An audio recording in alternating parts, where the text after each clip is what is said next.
অন্তর্বর্তী সরকারের স্থানীয় সরকার, পল্লী উন্নয়ন ও সমবায় মন্ত্রণালয়ের উপদেষ্টা এএফ হাসান আরিফ বলেছেন, লোক দেখানো কাজ করে ডেঙ্গু প্রতিরোধ করা সম্ভব নয়। যার যার জায়গা থেকে কাজ করতে হবে। প্রত্যেকের সচেতনতাই পারে ডেঙ্গু প্রতিরোধ করতে।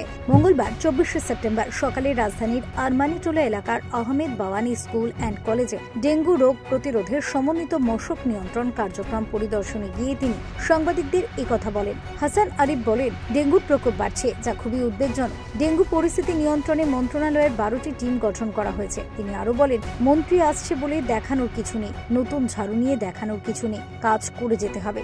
গণমাধ্যমের ভূমিকাও লাগবে। প্রসঙ্গত, চলতি বছরের শুরুর দিকে ডেঙ্গুর প্রকোপ তেমনটা না থাকলেও কিছুদিন ধরে ক্রমশ তা ভয়াবহ হয়ে উঠেছে।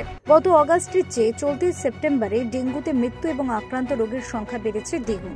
অগাস্টের শেষ দিক থেকে ক্রমশ হাসপাতালগুলিতে ডেঙ্গু রোগীদের চাপ বাড়তে থাকে। সেপ্টেম্বরের দ্বিতীয় সপ্তাহে এসে সেই পরিস্থিতি আরো খারাপ হচ্ছে। প্রতিদিনই শত শত মানুষ ডেঙ্গু সংক্রমণ নিয়ে হাসপাতালে ভর্তি হচ্ছেন। মৃতের সংখ্যাও দিন দিন বেড়েই চলেছে। ব্যুরো রিপোর্ট, নবীন নিউজ।